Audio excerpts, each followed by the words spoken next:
Radio, grade 12s, welcome to this revision lesson preparing you for your final exams. And I am working through a prelim Eastern Cape question paper, this paper 2. We are dealing with locus.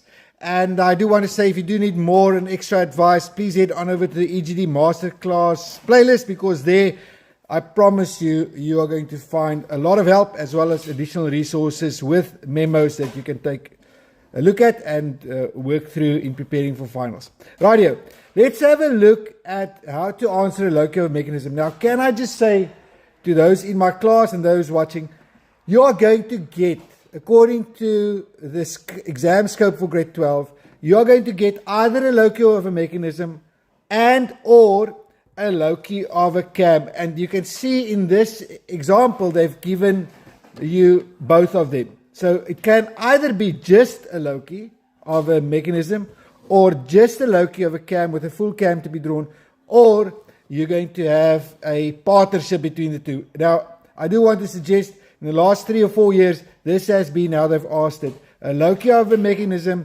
with a displacement diagram for a loci of a cam. So just take note of that. You need to be able to draw both of them. This is marks available free for you if you know how to get this done. So let's have a look at that. We're going to start with the loci of a mechanism. Already in this assessment criteria, grade 12s, please look at this when you are planning your drawing, because there's a given part here that's 6 marks. Some learners look at that, they say, I can't do it. But you can surely copy what is given. There's already a 6 marks. All right. Then the construction of the diagram and the actual loci, there's another 6 marks for each, up for grabs, total of 18. All right. So my big tip to you right from the start is try and understand the working of this mechanism. For you to just, try it without having real understanding, it's not going to end up in a positive outcome. So take time to understand what is given and the motion. So let's do that together. And the pictorial view here is probably going to be the most helpful for you in that. Okay, so they've given us a mechanism consisting of crank OP. All right, if you think of a crank, it's going to have a set point and it's going to rotate. And there they've given you the direction of rotation also. So point P will only be able to move all around that given diameter. And that is pin joint to a slotted link AC. There we have AC, all right, and it's pin joint there at P. Okay, the slotted link slides over a fixed pin C. So this pin here is fixed. Happy? But what about this pin C? It is locked on a circumference of a wheel center Q. So there's a wheel, this is an actual wheel with a center Q, and it's also rotating. So this point C can also move all around that. Let's double check that. The motion, crank OP in an anti-clockwise direction while the wheel, in an anti-clockwise direction while the wheel with center Q rotates at the same speed in a clockwise direction. So OP rotates anti-clockwise, Q clockwise at the same speed. The slotted link AC, this can then slide over this pin here at C as they both rotate. So can this AC, can it be, it will always be joint at P, that you agree with me, right? But here on C, you can imagine that this here is a slider over point C. So the as this rotates around C, around this diameter for Q, C will actually move up and down in that. Does that make sense to you? Okay, so it's quite complex. Draw to scale 1 to 1 the given schematic using point O, given there it is. Trace the loci generated by point A, located on the link AC as OP completes 1 revolution.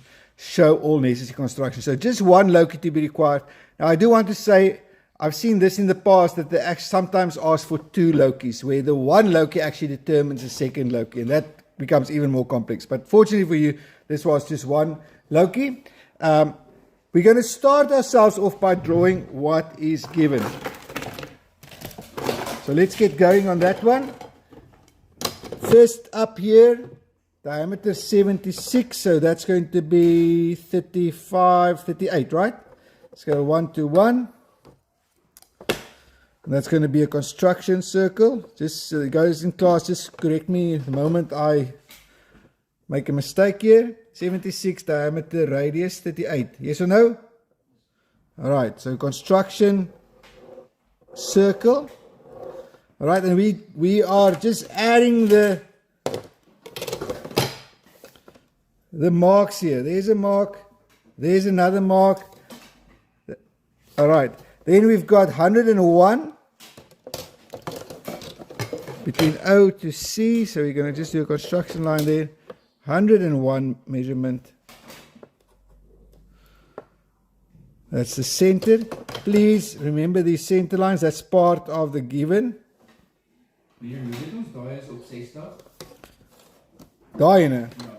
I just did that. Okay. And then this radius here, diameter 30, which is going to be a radius of 15.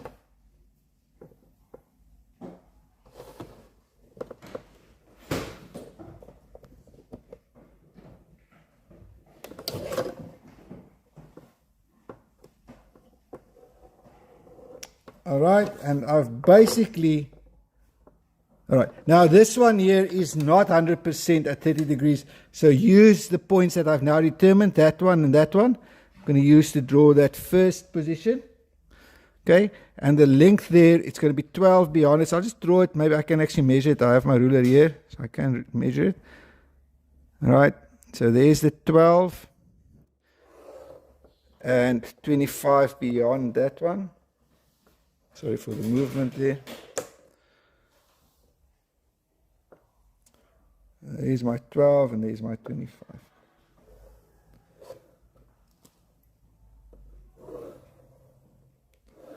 Okay, and then I'm going to number that. Alright, that's my point C here. There's Q. Direction of rotation. I'm going to use this just to make it a quick arc here. That's all that's given, so I can't shortcut here and not draw the direction of rotation. All of that is part of what is given, okay. Alright, and then we've got P here. Did I miss anything? Happy? Okay, next up, if you do not know what to do, grade 12s, in this drawing, and you have circles, what do? Yes, 12 equal parts, okay? So there's already marks, because in that construction of diagram, there's already marks for you, because you are at least getting that part right, okay? 12 equal parts for this one, and the same over on this one here.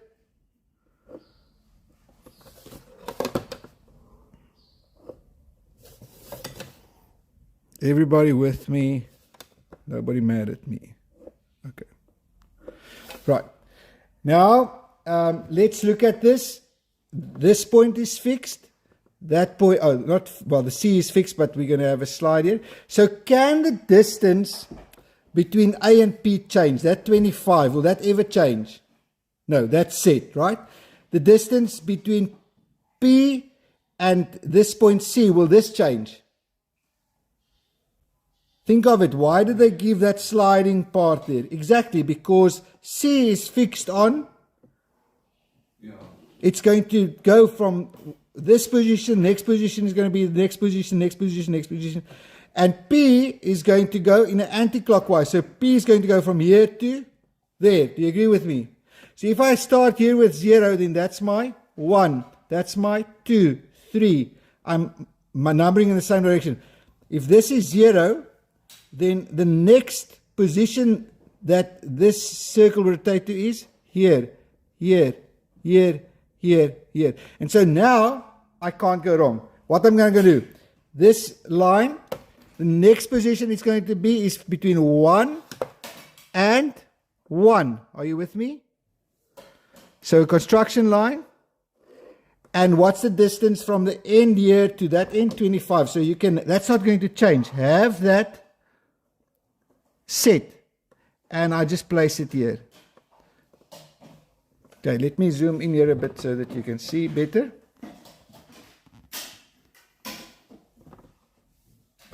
Okay, so I'll say it again.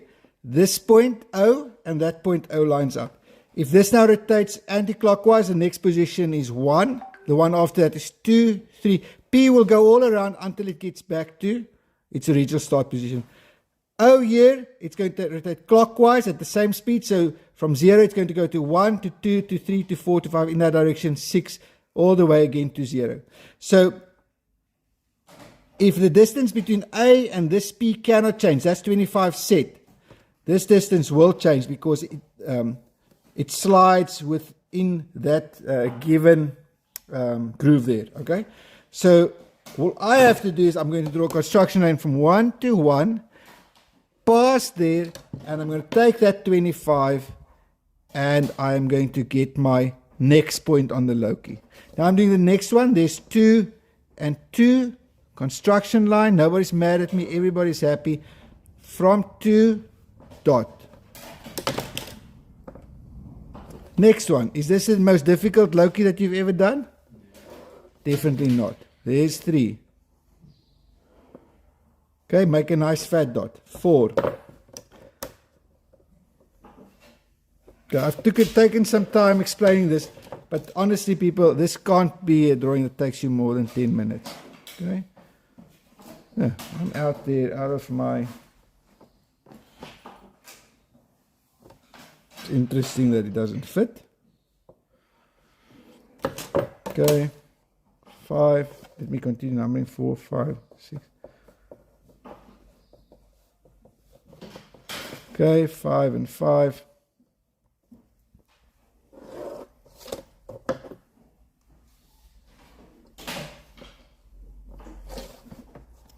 6 and 6.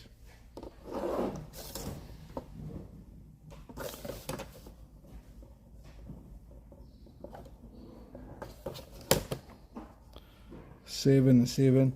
Again, it helps doing one line at a time. Sometimes learners go and they do all of them and then try and find the loci. That's really more difficult to do, okay?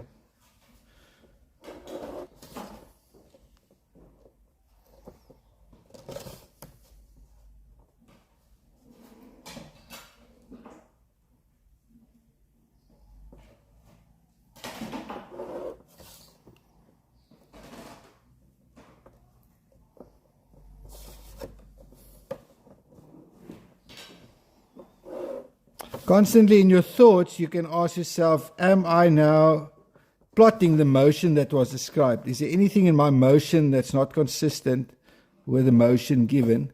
And if so, then you can, that's a way of just double checking it. So there's my nice fat dots. Then I'm going to use my French curve here. And I'm going to try and plot them. There's at least 3 dots if possible. And do the first ones. All right, because this is symmetrical, I'm going to just flip that, use the exact same for this side. Okay, here's a nice longer one. Sorry, my drawing has a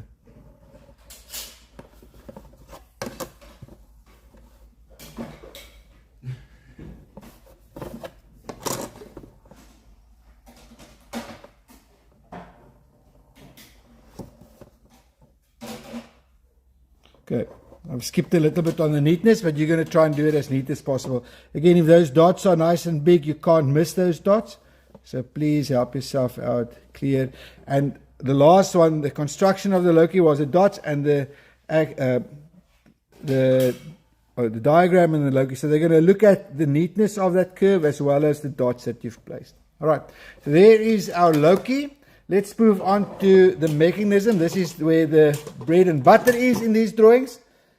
You are going to definitely get this according to my predictions. So let's have a look at that. They've given us a starting point D. The specifications is that the cam imparts the following motion. All right.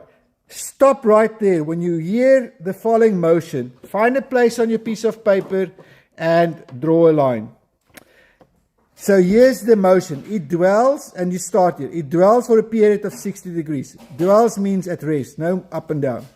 Then it rises 50 millimeters with simple harmonic motion for a period of 90.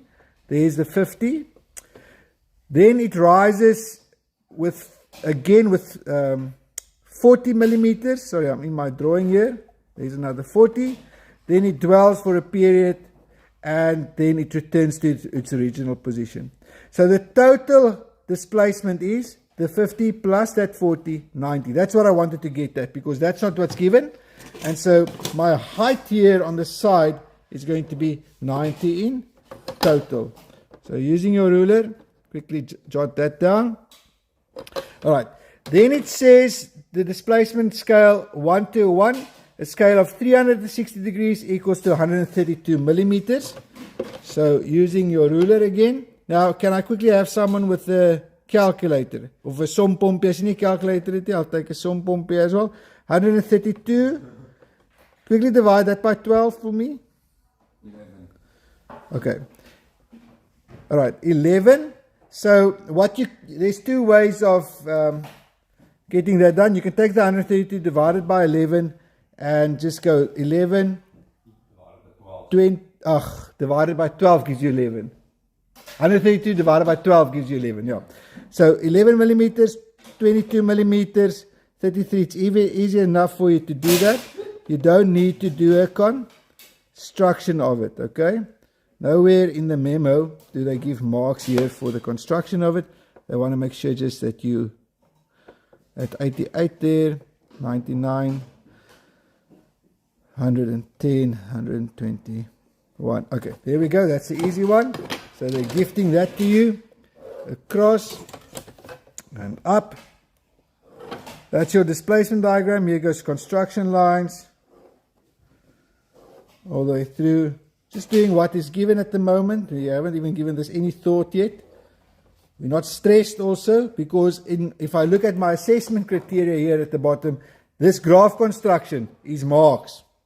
So I'm gaining marks here even if I'm stuck and not sure. But I'm going to teach you now to be able to do this without any problem. So don't stress. All right. So if I've done this displacement diagram, I'm going to start at 0 degrees. I've got 30, 60, 90, 120, 150, 180, 210, 240, 270, 300, 330, 360. Back at that 0. Okay. I've got my height that's given. They want us to label it, all of that. We're going to do that later. Let's now start with the motion. The motion, it dwells for a period of 60 degrees, first line, from 0 to 60, straight line. All right. Then it rises with simple harmonic motion for a period of 90 degrees. 30, 60, 90, there's a rise of 50. Immediately go 10, 20, 30, 40, 50 and make a dot. That's a mark. Even if you get the motion wrong to get there, that's a mark. Okay? So you've got another mark. We'll do this movement now. Then it rises for another 40 millimeters with uniform motion for a period of 30 degrees. Okay? 30 degrees takes it all the way up. Uniform motion, people, is a straight line. When you see uniform motion, it's a straight line. You can draw that in there. You've got another 2 marks. Okay? Then it dwells for a period of 45 degrees. So that's 30, 45 is in the middle here. Make a dot. Draw your line. Another mark. We're leaving the complex part of this out for last. And then it returns to its original position with uniform acceleration and retardation. All right. Now, the first part here from 60 to 150 is simple harmonic motion. When you hear the words simple harmonic, if you've looked at me and heard me previously share this, what do? Simple harmonic is a violin. So, in line with this, you can do it here. I'm just going to draw it outside so you really can see it. In line with this, we're going to do an arc, like a theater at the orchestra. Ne? That's the trigger, the reminder. If I hear simple harmonic, think immediately of a harmonic theater. That distance is 50, 10, 20, 30, 40, 50. I'm going to go at 25, make a dot, take my compass, and I'm going to draw my amphitheater. Okay? Why am I doing this? The trigger here is simple harmonic. It tells you what construction method you need to know. And this construction method entails an arc. So harmonic reminds me of a theater. The theater reminds me of an arc that I need to draw. Okay, now I'm here. Whatever else you can think of to help you out of this, please come up with another idea. Tell me in the comments what you do to remember this. But you're going to divide it into equal parts here. Okay, using your 60-30 degree triangle.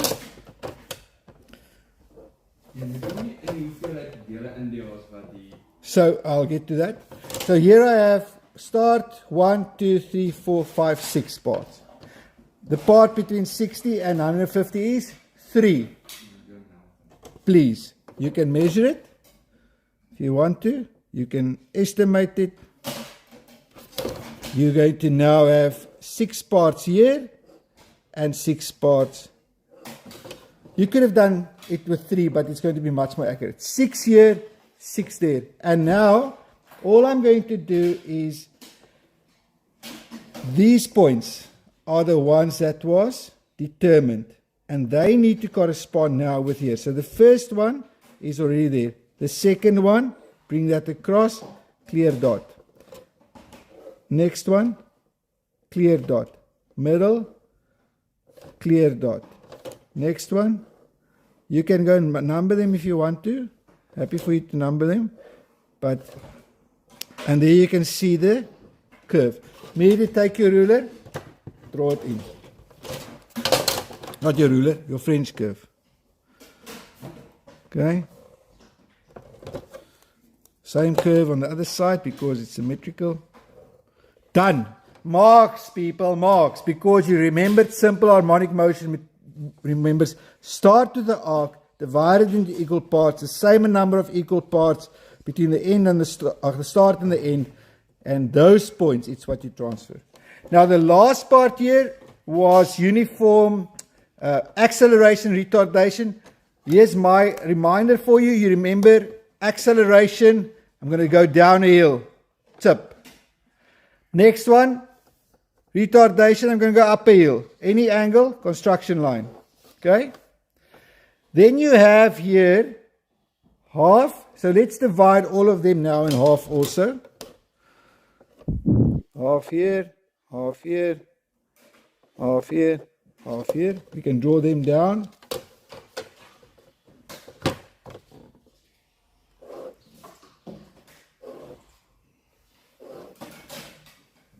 Okay, so with 1, 2, 3, 4, 5, 6, 7, 8, 9 here.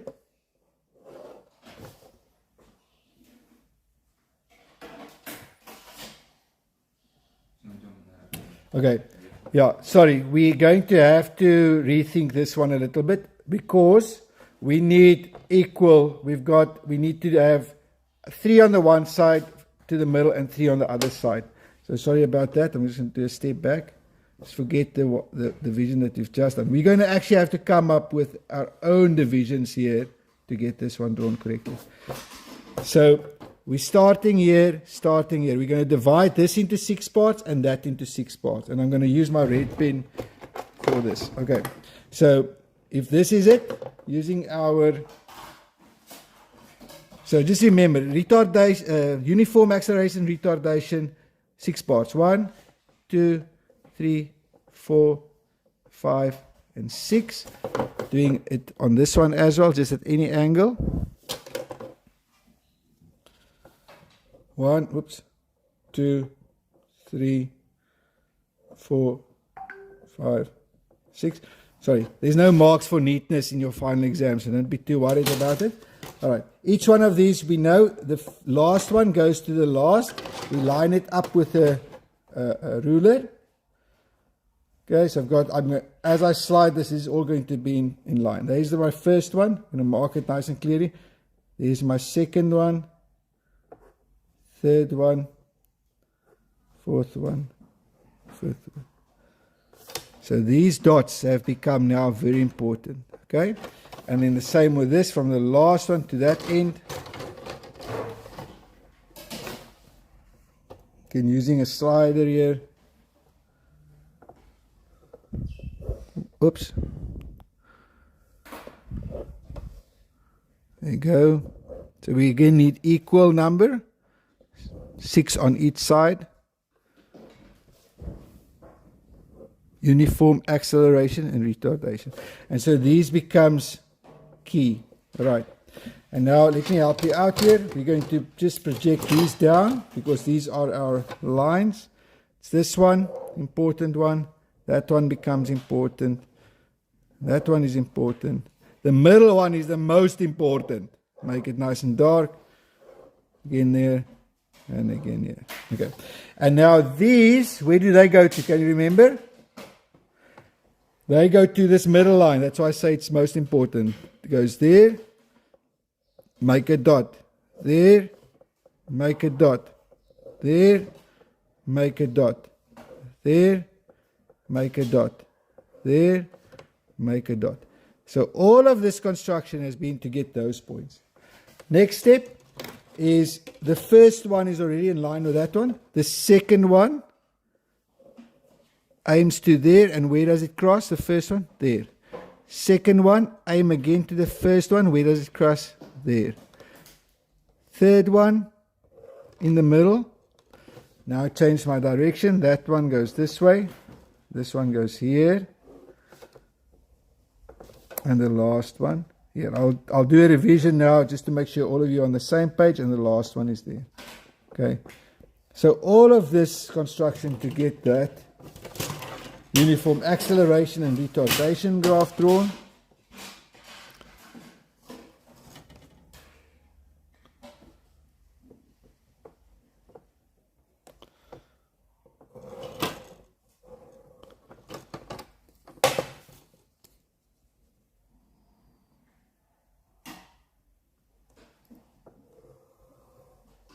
Okay, so let me talk about it again. Uniform acceleration retardation from the maximum to the minimum. If I hear uniform acceleration and retardation, I start off with a construction line from the top to the bottom. It's like going down a hill, accelerating. And then I know I'm going to go up the hill. And that's just the reminders of what construction. Then this part that's left, you have to divide into 6 parts. And the height you have to divide into 6 parts. Okay? So to do that, I had to use a grade 10 method. 6 goes to the end, goes to the end, goes to the end, and bring that across to the middle. Same with those 6. That's where I got the middle from. The middle one becomes critical because these points are all projected to that. That's your important points here. Is that one, that one, that one, that one, that one, that one, and that one. Because from them, the lines are drawn back to the start. All the way to halfway. And then from halfway it flips down to the other side again. And then I'm just going to go, if the first one goes to this point, then the second one goes to the next line. The third one goes to the next line. The fourth one is in the middle. And then I change. This one goes down, down. And that then does your acceleration retardation. Okay, that's clear. 6 parts, 6 parts. Uniform motion, that's straight lines. Rest is straight lines. And the only thing that's left here is they ask, label the graph. And so this is called a displacement diagram. You can write that. And at the bottom is the scale. Is 30 degrees equals 11 millimeters. Now, okay, if you have time, you can draw them neatly, write that neatly into lines. If you do not have time, still write them because the marks is given for have you written it, not for whether you spelled it correctly. Okay.